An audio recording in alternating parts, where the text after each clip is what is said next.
Welcome to Subramani. Morgan Housel keeps saying the opposite of risk is luck, right? So, when what happens in a bull market, everything looks easy. At least let me speak for myself. I've got much more money than what I ever thought I would make, and I'm not talking of what I thought 5 years back or 10 years back. That time I was on the roll anyway. But if you had told me in 1982 when I had just graduated, or 1985 when I had passed my CA, that you're going to make this kind of money, I wouldn't have understood it, right? Completely. It's like I keep saying, if you had told a 16-year-old Sachin Tendulkar that you will have 3,000 crores or 2,000 crores or something like that when you are 45, 50, I think his first question would be, how many vada paos will I be able to buy? Because the ability to think over such a long period of time could not have been there in anybody. It's not that I'm saying I didn't have it. I don't think even, or it could not have been a great driver for Sachin Tendulkar saying, oh, you will have 2,000 crores. He would have been much happier to know how many runs he will score and what he will do. And he would have all had some of these insecurities about money at that stage of his life. But at 16, I don't think you think money. You think of what you are going to do and how you can set the world on fire. And that he did. Sorry, I'm digressing, but largely bull market is a time when you are looking at your portfolio and you're saying, oh my god, how much risk I took when the market was bad. I was buying and now I have been rewarded, and this is my skill. This is your skill. Yes, it is my skill that I invested in March 2020, but honestly I did not expect the turnaround or the reward to come in September 2020. I thought it will be more like 22, 23 by the time the market revives. The market revived in a few months. That is luck. It is not skill. It is just luck. So similarly, when it is easier to commit monies in a bull market, it is easier to pay your maid servants, sons or daughters engineering fees than in a bear market. In a bear market, you're wondering, oh my god, what have I committed, kind of stuff. But right, you can afford it, but still that thought comes. In a bull market, you don't have to think about these things. So you can take some money out of a bull market and use it for something that you want to do, rather than saying, oh, but Subbaraj said don't interrupt the power of compounding. I agree. I am saying both things. I am also saying don't interrupt the power of compounding, but also some money you have to take out to enjoy your life, right? So don't get stuck saying, oh, I will not remove any money. You need to, and one more thing, sorry, is this is a great time to think of how you were thinking when the markets were down, how you were worried, how you told God that if things go right, I will come to your temple 5 times in a week or 5 times in a month or things like that, and I will do this, I will do that. God promise I will not do anything wrong, right? You made all those promises to yourself, to God, to your portfolio, to your family. This is a time to review it and to say, okay, I got from there to here. Some of it is my skill, a lot of it is luck. It need not have happened this way. I could have been living in a state where there is anarchy. My house could have got burnt, or it could have got flooded. Anything could have happened in any part of the world. If you were in Ukraine, Ukraine 2019, 2020 was a good place to live, right? Today it is completely destroyed. So there is a lot of luck and enough things to feel good about that. Yes, gratitude is important. A bull market at least makes me feel, oh my god, what did I do right to have this kind of income or this kind of portfolio or whatever. Definitely I don't know whether I deserve it, but I have got it. So once I have got it, I need to protect it.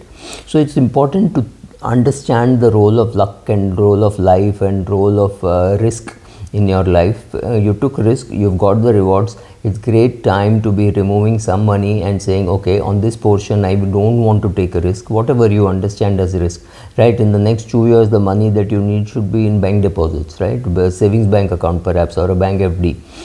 It doesn't really matter whether, or maybe an ultra short bond fund if you're not sure exactly when you need the money. But if you know exactly you need this money in August 2025, then it's great time to be putting that money in a bank FD with a maturity of August 2025, right? So some of those things you can do.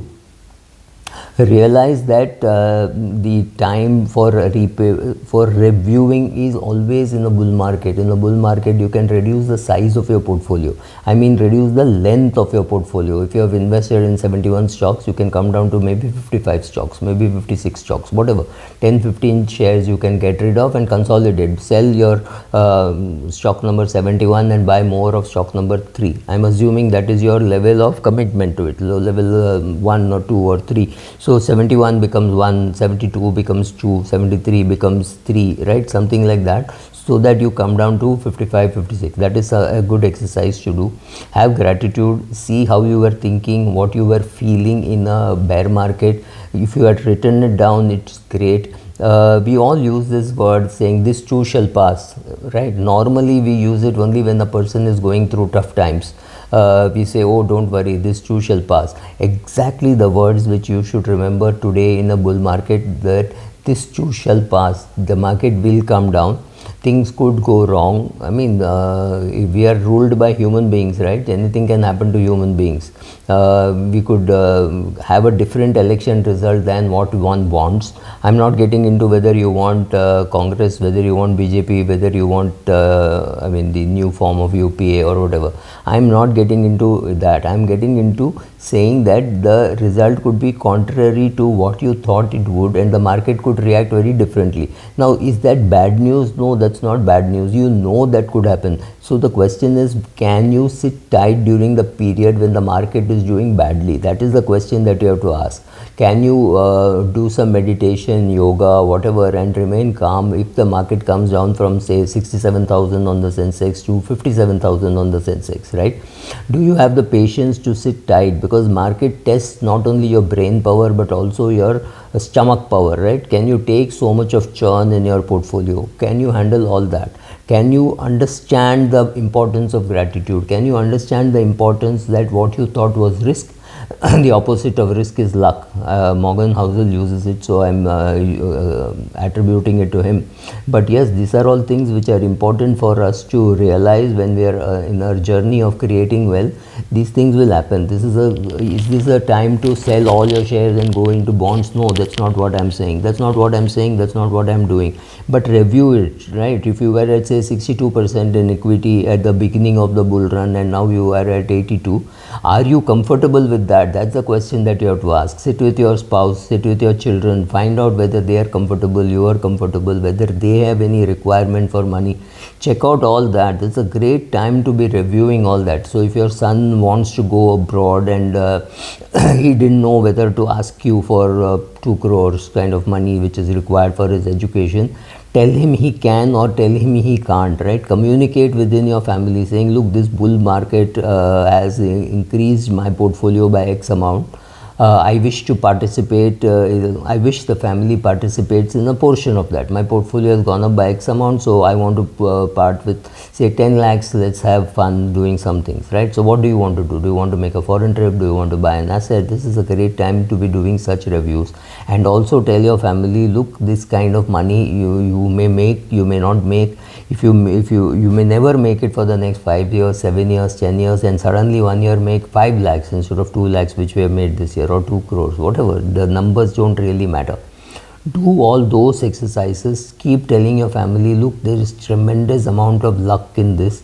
Therefore, I do not know when the market will turn, when it will turn bearish, and then we will find all our paper profits gone. But that is the time to sit around. The market is actually getting better when the market falls. It is getting less risky because some of the risk is being taken out by some of the sellers, right? So check out your own understanding of how you got here, how important it is for you to be here, how much it is important for you to reduce your risk. Saying, okay, but I remove so much money and put it in a bond fund, I know for the rest of my life I don't have to worry where the market is going. Fantastic. Do whatever you need to do, but do whatever you need to do. You can't, somebody like, I can't come and say what you should do, but these are all things which I have done. which I have seen people do and they have benefited. So you should also do some of these things and see whether you actually want to. You don't want to do a reallocation of assets. You are happy with 78% in equity. You were at 62% some time back. That's fine, but at least know that you are at 78% in equity. That's important. Thank you.